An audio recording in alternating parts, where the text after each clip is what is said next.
29 তাৰিখে যি আলফাৰ লগত ভাৰত চৰকাৰৰ যি আমাৰ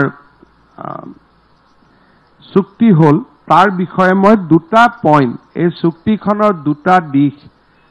অসমৰ ৰাইজৰ মই দৃষ্টিলৈকে আনিম যিয়ে নেকি আমাৰ খিলঞ্জীয়াৰ যিটো অধিকাৰৰ কথা আমি কৈ আছিলোঁ সেইটো আমাৰ বহু দিনলৈ অব্যাহত থাকিব 2023 চনত আটাইতকৈ ডাঙৰ প্ৰাপ্তি আছিলে delimitation was carried out by election commission কেনেকৈ carried out হল কি প্ৰক্ৰিয়া ললে তাত আমাৰ কমেন্ট নাই আমাৰ comment hall outcome that what was the outcome যদি আমি আউটকাম চাব যাওঁ তেতিয়া হলে 96 সিট অসমীয়া মানুহৰ বাবে সুৰক্ষিত হয় কোন জিকিব বেলেগ কথা বিজেপি কংগ্ৰেছ এজিপি কোন জিকিব বেলেগ কথা 96 সিটত এতিয়া কেৱল শ বছৰ ধৰি অসমত বাস কৰা অসমীয়া লোকহে ইলেকশ্যনত জিকিব পাৰিব বাকি কোনো জিকিব নোৱাৰে এইটো হল প্ৰাপ্তি যিটো নেকি ইমান দিন অসম আন্দোলন আদিৰ এটা মই নোশনেল পৰিসমাপ্তি বুলি কম যে ৰাজনৈতিক অধিকাৰ 126টা সিটৰ 97টা সিটত 98টা সিটত 96টা সিটত ইন দ্যাট ৰেঞ্জ খালি অসমত 100 200 300 বছৰ জুৰি বাস কৰা অসমীয়া মানুহে ইলেকশ্যনত জিকিব পাৰিব তেনেকে বৰাক উপত্যকাটো 12টা সিটৰ ভিতৰত বৰাক উপত্যকা খিলঞ্জীয়া লোকে 8টা সিটত তেওঁলোকে জিকিব পাৰিব গতিকে দা টোটেল এমাউন্ট যদি বৰাক আৰু ব্ৰহ্মপুত্ৰৰ খিলঞ্জীয়া আমি যোগ কৰো দেন ইট ইজ 106 106টা সিট অসম আৰু বৰাকৰ খিলঞ্জীয়া জাতিৰ বাবে সুৰক্ষিত হয় আৰু যদি আমি ব্ৰহ্মপুত্ৰ ভেলী আৰু বৰাকৰ আৰু যদি ব্ৰহ্মপুত্ৰ ভেলী বুলি কওঁ 97 সিট 9786 কাৰণ কেইটামান সিটত 2-3 হাজাৰৰ অলপ খেলিমেলি থাকে at the range of 96 to 98 সুৰক্ষিত হয় অসমীয়া লোকৰ বাবে ইলেকশ্যন কমিশন ধন্যবাদৰ পাত্ৰ যিটো আলফাৰ একৰ্ড হল তাত দুটা ডাঙৰ পইণ্ট আহিলে যে এইবাৰ ডিলিমিটেশ্যনৰ যি মূল প্ৰিন্সিপল আছিল নেক্সট ডিলিমিটেশ্যনতো এই প্ৰিন্সিপলে মেইনটেইন কৰিব লাগিব গতিকে যিসকলে আলফাই কি পালে বুলি প্ৰশ্ন কৰে ডেফিনেটলি স্বাধীন অসম কোনো বিচাৰাই নাছিলে গতিকে স্বাধীন অসম পোৱাটো হেতু কোনো পাবও নোৱাৰে সম্ভৱও নহয় গতিকে হেতুটো আউট অফ কোৱেশ্চন কিন্তু খিলঞ্জীয়াৰ অধিকাৰ নিৰ্বাচনী আয়োগে ফাৰ্ষ্ট ষ্টেজত সুৰক্ষিত কৰিলে সেকেন্ড ষ্টেজত আলফাৰ একৰ্ডখনে যে যি প্ৰিন্সিপল 2023ত ব্যৱহাৰ কৰা হল ভৱিষ্যতেও একেই প্ৰিন্সিপল ব্যৱহাৰ কৰিব লাগিব দেশত যি প্ৰিন্সিপল হয় হ'ব কিন্তু অসমৰ প্ৰিন্সিপল 23ৰ ডিলিমিটেশ্যনৰ প্ৰিন্সিপল হ'ব আমি যদি একৰ্ডখন চাওঁ যে এই ক্লজটোৱে অসমক ৰাজনৈতিকভাৱে অন্তত নেক্সট 30-40 ইয়াৰ সুৰক্ষিত কৰি পেলাব দ্বিতীয়তে ইয়াত ডাঙৰ কথা এটা আলফাৰ একৰ্ডত কোৱা হল যে জনিয়াৰ পৰা মানুহ আহি বৰপেটাৰ ভোটাৰ হ'ব নোৱাৰিব সাধাৰণতে কি হয় যে একোটা যদি সমষ্টি আপোনালোকে যে স্যাম্পল হিচাপে ধৰে যে প্ৰথম ৰূপহীটো অসমীয়াৰ হাতৰ পৰা গুচি যায় ৰূপহীৰ পৰা লাহেকৈ মানুহ নগাঁৱৰ ফৰেষ্টত সোমাই যায় নগাঁৱৰ চৰকাৰী মাটিত সোমাই যায় নগাঁৱটো ইন পিৰিয়ড অফ 20 ইয়াৰ্ছ বেয়া হৈ যায় যেনেকে তেজপুৰৰ এটা বৰচলা সমষ্টি ঢিং আৰু ৰূপহীৰ ফালৰ পৰা বৰচলাৰ বনভূমি দখল কৰে আৰু ঢিং আৰু ৰূপহীৰ এক্সিড মেন পাৱাৰটোৱে আহি বৰচলা সমষ্টিটো বেয়া কৰি দিয়ে তেনেকে লখিমপুৰৰ পৰা কি হয় যে নাওবৈচাৰ যিটো এক্সেস মেন পাৱাৰ হৈ যায় এটা সময়ত লখিমপুৰৰ খালী মাটিলৈকে ঘূৰি আহে আৰু লখিমপুৰত জনবিন্যাসটো সলনি কৰি দিয়ে আলফাৰ একৰ্ডখনত এইবাৰ কোৱা হৈছে যে কোনো মানুহ ফৰেষ্টৰ মাটি আদি দখল কৰি নতুন সমষ্টিৰ ভোটাৰ লিষ্টত নাম ল'ব নোৱাৰে he has to be a permanent resident by purchasing land or other substantial interest. মই যদি আজি গুৱাহাটীৰ এজন ভোটাৰ হ'ব খুজো মই গুৱাহাটীত আহি মাটি কিনিব লাগিব নহলে গুৱাহাটীত চৰকাৰী চাকৰি কৰিব লাগিব নহলে লিজ দিত লৈ গুৱাহাটীত পাৰ্মানেন্ট ভোটাধিকাৰ মানে I have to acquire the ordinary residency. ইয়াৰ ওপৰত আৰু ডিসকাশন হ'ব যে কি বুলি কলে আমি নতুন সমষ্টিৰ ভোটাধিকাৰ ল'ব পাৰিম তাৰ ওপৰত আৰু বিশ্লেষণ হ'ব কিন্তু আলফাৰ একৰ্ডত দুটা পইণ্ট যে delimitation principle will be maintained in the next delimitation also and ordinarily you cannot change the voter number from one constituency to another constituency.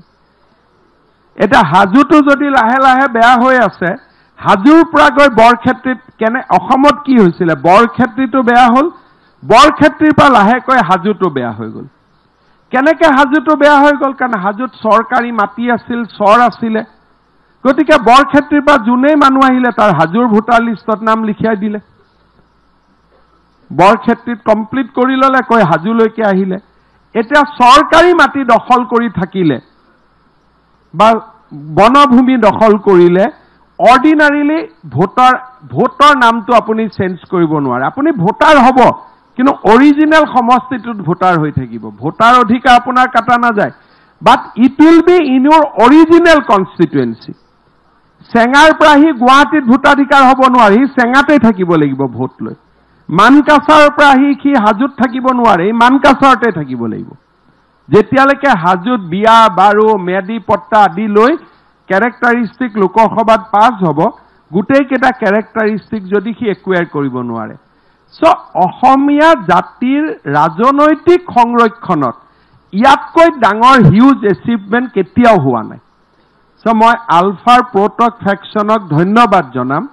যে যি কাম আমি বহুত ক্লজ 6 অমুক তমুক বহুত কৰিও আমি কৰিব পৰা নাছিলো they have achieved it in one stroke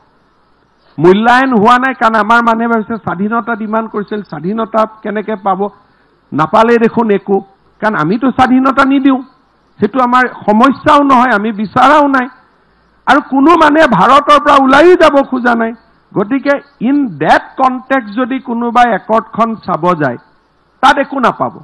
কিন্তু যদি অসমীয়া মানুহৰ সুৰক্ষাৰ দিশৰ পৰা যদি একৰ্ডখন চাব যায় this is the final solution Indian ডেমক্ৰেসিৰ ভিতৰত থাকিলে বা যদি আমি মানুহক ট্ৰাকত ভৰাই বাংলাদেশ পঠাই দিব পৰা আইন নোহোৱালৈকে This is the final solution. আৰু তো একো সলিউশন নাই আমি তো এটো কৰিব নোৱাৰো যে ট্ৰেইন এখন ৰখাই দিলো মানুহক ট্ৰেইনত উঠাই দিলো বাংলাদেশ পঠাই দিলো সেইটোতো হ'ব নোৱাৰে within the constitutional limit Asomiya মানুহে পাব পৰা highest level of protection this accord has ensured finally দুটা আৰু ক্লজ আছে এটা হল লেণ্ডৰ ক্ষেত্ৰটো এই একৰ্ডখনে এটা নতুন দৃষ্টিভংগী আনিলে যে বৰপেটা সত্ৰৰ 5 কিলোমিটাৰ দূৰত কোনো বেলেগ মানুহে মাটি কিনিব নোৱাৰে মাজুলীত বেলেগ মানুহে মাটি কিনিব নোৱাৰে অসমৰ মন্দিৰ নামঘৰ সত্ৰৰ ইয়াৰ 5 কিলোমিটাৰৰ ভিতৰত বেলেগ মানুহে মাটি কিনিব নোৱাৰে ইভেন বিপ্লৱ শৰ্মা কমিটিয়ে যিমান এগ্ৰেছিভ কথা কৈছিল লেণ্ডৰ ক্ষেত্ৰত এই চুক্তিখনে তাতকৈ 100% ওপৰলৈকে উঠি গল এতিয়া আমি এছেম্বলিত এটা কৈ আমি বিলবোৰ আনি থাকিম আৰু বেল্ট এণ্ড ব্লক অকল ট্ৰাইবেল বেল্ট এণ্ড ব্লক নহব জেনাৰেল মানুহৰো বেল্ট এণ্ড ব্লক হ'ব দিস একৰ্ড হেজ এনশিওৰ্ড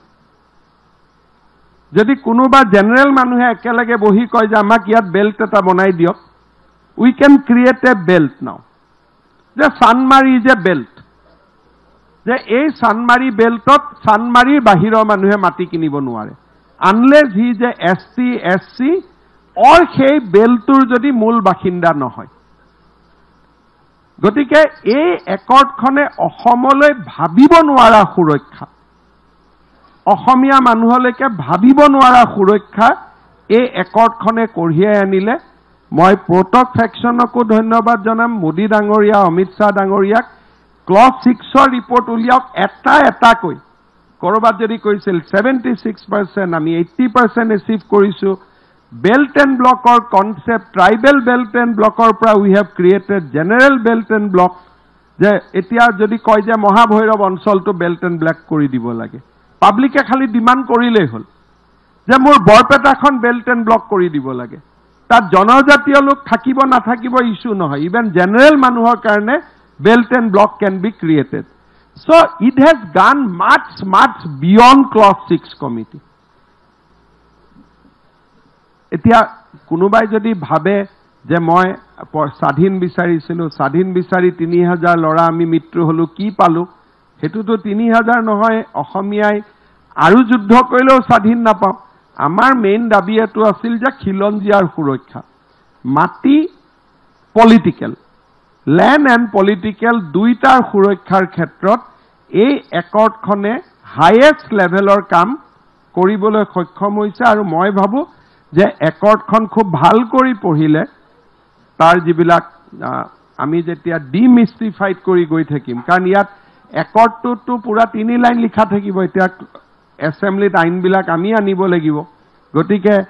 আমি বৰপেটাত যদি এই একৰ্ডখন 20 বছৰ আগত হলহেতেন বৰপেটাৰ জনবিন্যাস কেতিয়াও সলনি নহলহেতেন